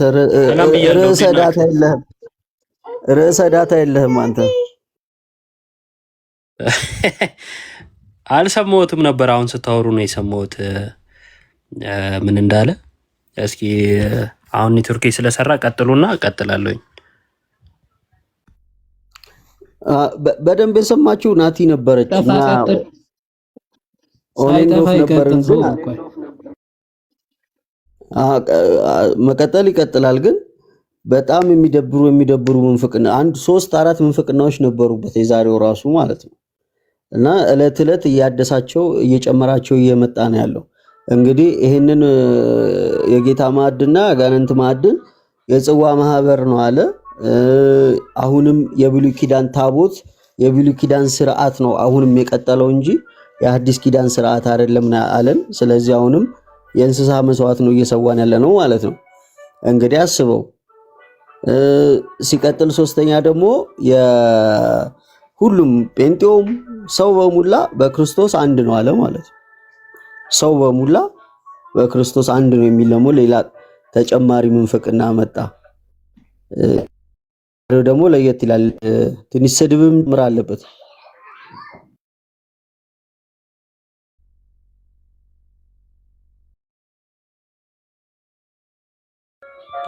ዮባ ወይ ውሃድ ኔትወርኬ እንትን እያለ ነው። በቃ ትንሽ ነገር ልበልና ትቀጥላለህ። ያዴ እሰማለሁ አይደለ? አረ ኔትወርክ ዛሬ ያዘው ሆነ። ቀጥል። ሁለት እስከበራብህ ችግር የለውም። አንድ ብቻ ሲሆን ነው ችግሩ። እሺ ቀጥል። እሺ ያው መጀመሪያ ቀደም ኤስዲም ሲያወራ እየሰማሁት ነበረ። ለምን በሚዲያ በውስጥ ምናምን የሚል እንደ አጋጣሚ ፌስቡክ ላይ ጽፌ ነበር ባለፈው ባለው ላይ ማለት ነው። እና ሰው ይመጣና በውስጥ ለምን አታወሩትም ምናምን ይላል። አንደኛ በውስጥ ማወራበት ምንም ምክንያት የለኝም። ሁላችንም የምናወራበት ማለት ነው። እንትናችንም ይለያያል፣ መደባችንም እኮ አይደለ? እሱ ራሱ ቢያነበው በእርግጠኝነት እንደ ንቀት ነው የሚቆጥረው። የሚያስፈልገው ምንድን ነው? በሚዲያ ነው ያስተማረው። ሚዲያ ላይ ያለ ነገር ነው፣ ህዝብ ዘንድ የደረሰ ነገር ነው። ስለዚህ ለህዝቡ የምናውቀውን የቤተ ክርስቲያን ትምህርት የሆነውን ይሄ ነው እንላለን እንጂ በውስጥ ምናምን የሚባል ነገር የለም። አስፈላጊም ነው ብዬ አላስብም። ሲቀጥል ትዕቢት አለ። በቃ ማለት ሁሉም ሰው ሙሉ ሊሆን አይችልም እና በዚሁ አጋጣሚ ቤተክርስቲያናችን ውስጥ አለ ብዬ ከማስበው ትልቁ ችግር ስያሜ ነው። በቃ ስያሜ ባለፈው አቡነ ማርቆስ ካልተሳሳትኩኝ ሲናገሩ ነበር። ነገር መጋቢውን መጋቢ ሰላም እየተባለ ብለዋል። እና ረጅም ስያሜ ሲሰጥ ያውላችሁ ሰዎች በዛ ልክ ማሰብ ይጀምራሉ። የተሰጠውም ሰውዬ ራሱን በተሰጠው ስም ልክ ያስባል። ከዛን ህዝቡም ደግሞ በተሰጠው ስም ልክ ፍጹም እያደረገው ይሄዳል። ተመልከቱ። አሁን ርዕሰ ሊቃውንት እንዲህ ምን ማለት ነው? እና ርዕሰ ሊቃውንት ተባለ። የሊቃውንት ሁሉ ራስ ነው ሰውየው። በጣም እንትን ነው። እንደኛ አይነቱን ለምን ይሰማል? ስሙ ራሱ ይከብደዋል እኮ። ልክ አይደለም ማለት ነው። ከዛን ደግሞ ሰውን ሁሉ ፍጹም አድርጎ መጀመሪያ የህዝቡ ይቀድማል ብዬ ነው። እና ሰውን ሁሉ ፍጹም አድርጎ በቃ የሆነ መምህር የተባለ ሰው መስቀል የጨበጠ ሰው ካባ የደረበ ሰው ወይም የተመጠመ ሰው ስላወራ ልክ ነው ማለት አይደለም። ልክ ነው ማለት በፍጹም አይደለም። እነዚህ ሰዎች ናቸው፣ ሊስቱ ይችላሉ ብሎ ማሰብ ያስፈልጋል ከጅምሩ ማለት ነው። እከሌ ስለሆነ አትቢ የሚባል ነገር የለም። በቃ ትምህርት ላይ ሰው ሳተ ነው፣ ምን ነገር አለበት? እሱ ራሱ እኮ ነፍሱ ሊድን ይገባል አይደል እንዴ? ይሄ ስህተት ነገ የት ላይ ወስዶ እንደሚችል እኮ አይታወቅም። ስለዚህ ስህተት የግል ኃጢአት የግል ነገር አይደለም የሚወራው። ስህተት ማለት ሊለምድብን ያስፈልጋል። ከዛ በተረፈ በቤተ ክርስቲያን ውስጥ ሰዎች በእውቀታቸው ባላቸው ጸጋ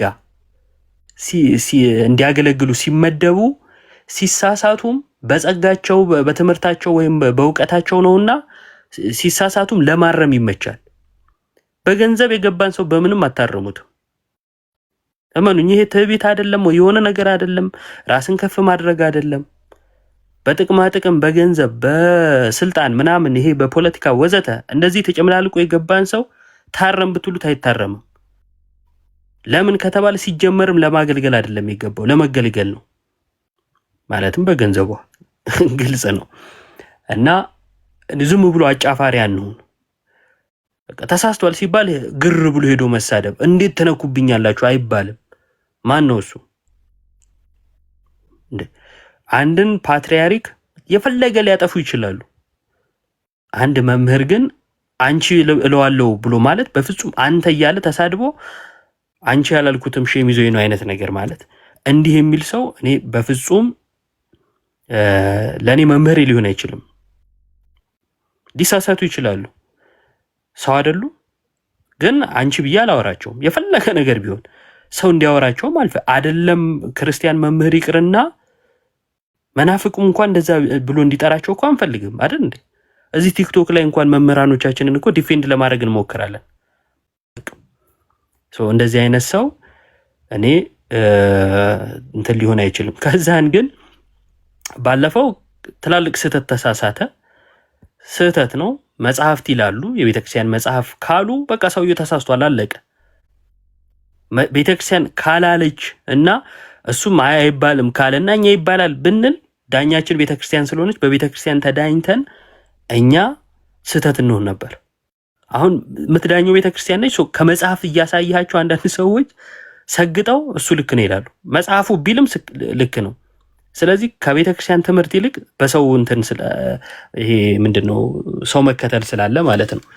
እና አንደኛ ቆሮንቶስ ላይ 11 ላይ ካልተሳሳትኩኝ የጌታ ማዕድ የሚለውን ምንም እኮ ሌላ እንትን መዝገበ ቃሉ ራሱ የአማርኛ መዝገበ ቃሉን መመልከት ራሱ በቂ መልስ ያሰጣል። ሌላው ጋር ሳንሄድ ማለት ነው። ኦርቶዶክሱም ፕሮቴስታንቱም ሌላውም ተስማምቶ ያሳተመው የመጽሐፍ ቅዱስ ማህበር መዝገበ ቃል አለ። ማዕድ የሚለውን እንኳን ምን ብሎ እንደተረጎመው ማለት ነው የቤተክርስቲያን ትምህርት እንዳለ ሆኖ አይደለም ትምህርቷ ማለቴ አይደለም የቤተክርስቲያን ትምህርት የአባቶች ትምህርት ይቅርና ከሌላው ቤተ እምነት ጋር ተስማምተን ያሳተምነው እንኳን በዛ ልክ ተማምነውበት ማለት ነው። እና ለምን በዚህ ልክ መሄድ እንዳስፈለገ ግልጽ አይደለም ለኔ። መጽሐፉ ግን በጣም ግልጽ ነው። ከዛን ወደ ብሉይ ኪዳኑ ስንሄድ ደግሞ የብሉይ ኪዳን አንደኛ ተያይዞ የሚነሱ ነገሮች እኮ አሉ። በቃ የብሉይ ኪዳን ታቦት ነው ያለን ካልን የብሉይ ኪዳን ታቦት ቅርጹ ምን አይነት ነው? ውስጡ ምን ምን ነገሮች ይቀመጣሉ? እነዚህ ነገሮችስ አሁን አሉ ወይ? ከሌለ እሱን እንትን አይልም ማለት ነው፣ አይወክልም ማለት ነው። ከዛስ ትልቁ ስርዓት ደግሞ በብሉይ ኪዳንና በአዲስ ኪዳን ያለውን አነጻጽረን ማየት ነው። ለዚህም የጳውሎስ ትምህርት እጅጉን መድኃኒት ነው፣ ፍቱን መድኃኒት ነው። እሱ ይፈተዋል። እና የብሉይ ኪዳን ታቦትና የብሉይ ኪዳን ስርዓት ይዘን ካለን አልገባንም ማለት ነው ወደ አዲስ ኪዳን። ይሄ ደግሞ ቀጥታ ዶግማዋን የሚነካ በቀጥታ እና ጳውሎስ ስለ ጌታ ስጋና ደም እና ስለ የተናገረውን የማህበር ነው የጽዋ ምናምን ማለት ይሄ ደግሞ ማራከስ ነው። ጽዋና የጽዋ የሚቀመስ ነገርና የጌታ ስጋና ደም በምንም ሊወዳደር አይችልም። በምንም ስንል በምንም ማለት ነው። በቃ ይሄንን አወዳድሮ የመጣ ሰው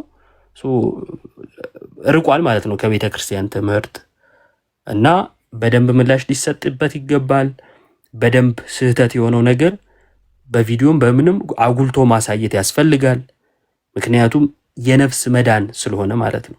የሚጠፉ ነፍሶች ሊኖሩ ስለሚችሉ በዚህ ትምህርት የተነሳ ስለዚህ የሚቀድመው ነፍሳትን መጠበቅ ስለሆነ እሱን ማድረግ ጥሩ ነው።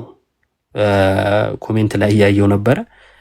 ክርስቲያን ኮንክ እርግጠኛ ነኝ ምንም የማታቅ ሰው ተከታይ ነው የምትሆነው። ክርስቲያን ካልሆንክ ደግሞ ካንተ ምንም ስለማልጠብቅ ማለት ነው። እሱን ለማለት ነው። ቪዲዮን አየውና ሁላችሁም በምትችሉት መጠን ቪዲዮ ስሩ፣ እንትን በሉ፣ ምላሽ ስጡበት። ከዛን ደግሞ የሰሩ ሰዎችንም በደንብ ሼር አድርጉት። ምክንያቱም ስህተቱ ወደ ሰው ሁሉ እንደደረሰ በዛው ልክ ደግሞ የቤተክርስቲያን ትምህርት በማስረጃ በምንም ሰው ጋር መድረስ ስላለበት ማለት ነው።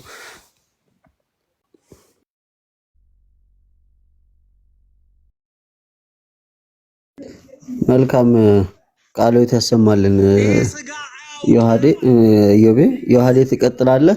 ቪዲዮ ያላችሁ ሰዎች ግን ዩቲዩብ ላይ ምናምን ነገር ካለ እንትን ላኩልን ይመስለኛል። ከቋንቋ አይነሽም ከሌሎችም ቲዩብ አስጠፍቶታል።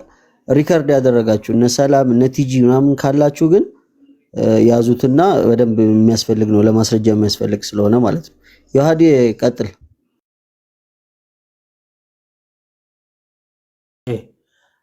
እሺ ሁላችሁንም ሰላም ብያለሁ። እኔ ብዙ አልናገርም አብዛኞቹም ስላሉት አቢቲም ሰላም ብያለሁ። ስላገኘሁሽ ደስ ብሎኛል።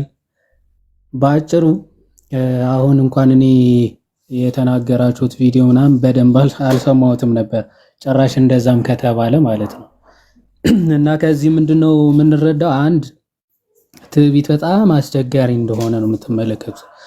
አንድ ሰው የሆነ ትምህርት ተሳስተሃል ሲባል ኦኬ ስህተቱ ምንድነው ብሎ ለመመርመር ከመሞከር ይልቅ ኦኬ እንዴት ብዬ እስቲ የኔን ትምህርት ላጽድቅ ብሎ የሚጋጋጥና የሚቸገር ከሆነ በጣም ትልቅ ችግር አለ። ትዕቢት የሚባል ችግር ውስጥ እንዳሉ ኦር የሚያመለክት ነገር ነው። ምክንያቱም እኔ የሰማሁት በጣም የሚገርመው ቃሉን የያዙ ትርጓሜውን የማይቀበሉ አይነት የቲክቶክ የፌስቡክ ምናምኖች እያሉ መሳደብ ማለት ነው። መጀመሪያ የተሰራው ቪዲዮ እኮ ጭራሽ ጠረጴዛ የሚባል ነገር የለም። እንደዚህ የሚባል የፕሮቴስታንት አዳራሽ ምናምን ነው ምናምን ብለው አቃለው ተናግረው ከዛ በኋላ የአርጋኖን ጸሎት እንደው ሰው ጸሎቱ ማድረግ ቢያቅተው ጠበብት ተብሎ እንደው ቅዳሴ እንኳን ሲያልፍ እንኳን አይሰማም ወይ? የቅዳሴ መጻሕፍት ራሱ ይሄንን የሚናገሩ ናቸው ተብሎ መጽሐፍ የቅዳሴ መጻሕፍት የአርጋኖን መጽሐፍ ሲሰጥ ከዛ ደግሞ የአባቶችም መጻሕፍትም ጭምር ኢንታየርሊ ግሪክ ፋዘርስ ሁሉም ይህንን ቃል በሚገባ ነው የሚጠቀሙት። እና ይህን ማስረጃ ሲቀርብ ምን ተባለ ደግሞ ቃሉን የያዙ ትርጓሜ አንድ ትርጓሜ ሳጠቅስ ትርጓሜውን የማይቀበሉ የማን ትርጉም ነው እንደዛ ያለው? እስቲ ጠረጴዛ የሚባል የለንም ያለ አንድ አባት ጥቀሳ ትርጓሜ ሲተረጉም ጠረጴዛ የተባለው የጌታ ማዕድ ማቅረቢያ ታቦቱ አይደለም ብሎ የፈታው ማን ነው? የትኛው ትርጓሜ ነው እንደዛ ብሎ ራሱ የፈታው? ኦኬ።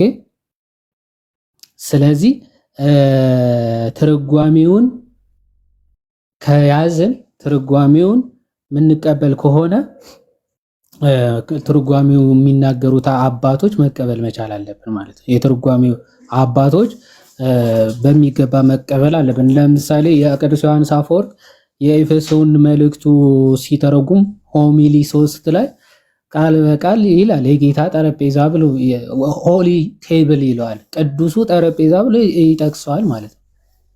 ኦኬ ቅዱሱ ጠረጴዛ ብሎ ይጠቅሰዋል ያንን ክፍል። ቅዱሱ ጠረጴዛ ብሎ ቅዱስ ዮሐንስ አፈወርቅ ከተናገረ መጽሐፈ አርጋኖን ያንን የሚናገር ከሆነ መጽሐፈ ቅዳሴ ያንን የሚናገር ከሆነ ማን ነው ትርጓሜ ያልተቀበለው? ማን ነው መጽሐፍ ሳይጠቅስ ዝም ብሎ አንቀበል ምናምን የሚል? ከዛ እኔ በጣም የሚገርመኝ ደግሞ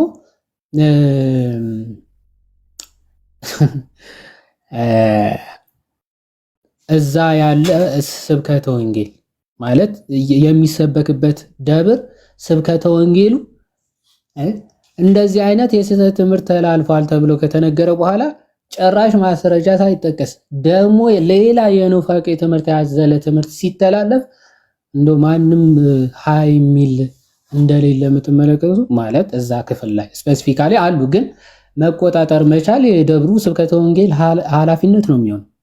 እንደዚህ አይነት ትምህርቶች ሲተላለፉ አሉ። ኦፍ ኮርስ እሱም አለበት መሰለኝ፣ ግን ሌላ ነው ስብከተ ወንጌል ኃላፊው አይ ቲንክ ሌላ ነው። ሶ እነዛ መቆጣጠር መቻል አለባቸው። እሱ አይ ቲንክ የሆነ ቀን በስብከት እንዲያገለግል ቀን ተመድቦ ይመስለኛል። እስካሁን የስብከተ ወንጌል ኃላፊነቱ የተቀበለ አይመስለኝም። ዋትኤቨር ከሆነ ደግሞ በጣም ከባድ ነው የሚሆነው እና በቃ ዝም ብለህ እንዳሻህ ትወጣለህ።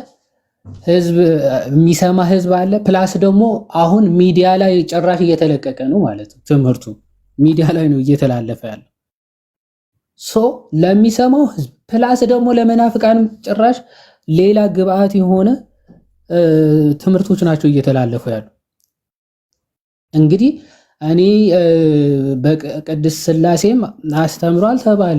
እንግዲህ እንዴት ነው ማለት በየትኛው ትምህርት ነው ማለት? የአባቶች ትምህርት እኮ አለ አይደል? ፓትሮሎጂ የተማረ ሰው ትንሽ ያጠና ሰው እንደው ዘ ሎርድስ ቴብል እና እንደው የጌታ ጠረጴዛ የሚለውን ለናሙና እንደው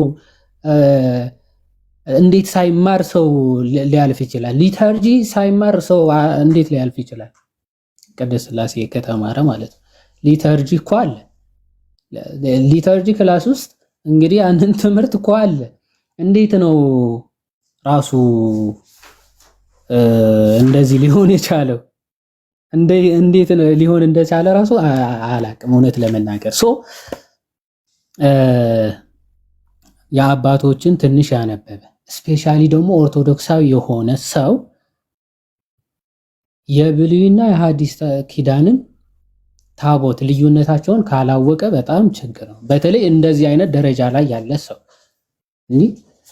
የብሉይ ኪዳን ታቦትን እስቲ እዚህ ቦታዎች አሉ ተብሎ ተጠቅሶ እኮ ራሱ አያውቅም። አባ ጎርጎሪዮስ ሊቀ ጳጳስ ዘሸዋ እሳቸው እኮ በዚያን ጊዜ እንግዲህ የሚደንቅ መጽሐፍ ጽፏል። እሱን ያነበበ ሰው ራሱ እንኳን የሁለቱም ልዩነት እኮ በሚገባ ጠንቅቆ ያውቃል። የቤተ ክርስቲያናችን የሥርዓተ አምልኮ መጽሐፍ ራሱ ያነበበ ሰው እኮ የሐዲስ ኪዳን ኦፍ ኮርስ እኛ ስሙን ምሳሌውን ወሰድን ማለት ምሳሌውን ከዛ ወሰድን ይላል እንጂ ፈጽሞ የሐዲሱና የብሉይ ኪዳኑ ታቦት አንድ አይደለም እኮ። በምን ራሱ ነው አንድ ሊሆን የሚችለው? በምንድን ነው አንድ ሊሆን የሚችለው? በአሰራሩ ነው? በቅርጹ ነው? በጽሁፎቹ ነው? በሚጻፈው ጽሁፍ ነው? በሚሰዋው መስዋዕቱ ነው? በምንድን ነው አንድ ሊሆን የሚችለው? ጭራሽ የሚያገናኛቸው ነገር ራሱ እኮ የለም። በምንም የሚያገናኛቸው ነገር ራሱ ይሄ ነው መስዋዕቱ ነው ቢባል የብሉይና ሐዲሱ ጭራሽ የማይገናኝ መስዋዕት ነው። ሊቀ ካህናቱ ነው ቢባል ጭራሽ የማይገናኝ ነው። አሰራሩ ነው ቢባል ጭራሽ የማይገናኝ ነው። አሰራሩ ጭራሽ የማይገናኝ የሚሰራበት ማቴሪያልም ጭምር የማይገናኝ ነው። የማይገናኝ ማለት ስለዚህ በጣም እኔ እንጃ እንደው እዚህ በተለይ መድረክ ላይ የሚሰጡ ትምህርቶች በጣም ጥንቃቄ የሚፈልጉ ናቸው። ከዛ በጣም እንደው አሁን ስሰማው ደግሞ የገረመኝ ጭራሽ አንደኛ ቆሮንቶስ ምዕራፍ 10 ከቁጥር 16 ጀምሮ ያለውን ሐሳብ እንደው ለዝክር ነው ሲባል ይሄ እኮ በጣም ማዕት የሚያስመጣ ንግግር ራሱ እኮ የሚባል ነው። የምር እውነት ለመናገር ማዕት የሚያስመጣ ነው። ምንድነው የሚለው? የምር ካለ እስኪ እንስማው። አንተሽ ከሆነ እሱ ከሆነ እስኪ አንድ ያሰማ ነው። እውነት ለመናገር እንደዛ ተብሎ ከሆነ ቆይ አንዴ ቦታውን ልፈልገው። ምን ላይ ነበር አንተ ሐሳብ? የአንደኛው ቆሮንቶሱ ለዝክር ነው ለማህበር ነው የተባለው። እሱን እየፈለኩት ነው። ቆይ አንዴ እሱን እንትን እያልኩት ነው። ጨርስና ሳገኝ እነግርሃለሁ። እሺ ፈልገው የምር እንደዛ ተብሎ እሷ ካሳየን ማን ምን ሰላም ይታል። እሷ እንትን አድርጋለች፣ ስቶሪ አድርጋዋለች። እኔም ከሷ ነው እንትን የሚለውን ቪዲዮ ያየሁት። የትርጓሜ እንትን ሳይሉ የቃል ብቻ እየወሰዱ የቲክቶክ እንትኖች ምናምን የሚለውን ያን ከዚያ ነው ከሷ ስቶሪ ነው ያየሁት። እሱን ነው የምለው። ትዕቢት ያልኩትም እሱ ነው። ቃሉን መጀመሪያ ቃሉን ጨራሽ ጠረጴዛ የሚባል የለም ነበረ። ቃሉ ሲመጣ ወይ በስማችሁ ጠርቷችኋል እንዴ? ለካ ምድረ ቲክቶከር። ኧረ እኔ አልተሰማውም፣ እኔ አልተጠራውም። ደግነቱ እኔ ቲክቶከርም አይደለሁም። ብቻ እንዲህ ስትል የነበራችሁ ነው ያለው ፊደል የሚገላቸው። አይ ሲው በግልጽ ነው አንዲ ነው የጠራችሁ። ራሱ ደስ ይለው ነበር። ኢዮብ ቢል ራሱ ስማ ታስታውሳለህ? በፊት ስም ይጠራል እዛ እንትን ሲያስተምር እንትና የሆነ ጊዜ ስቲፎ ያሰማን ድምጽ ታስታውሰዋለህ? ቴዎሎጂ ሲያስተምር የትኛው ነበር?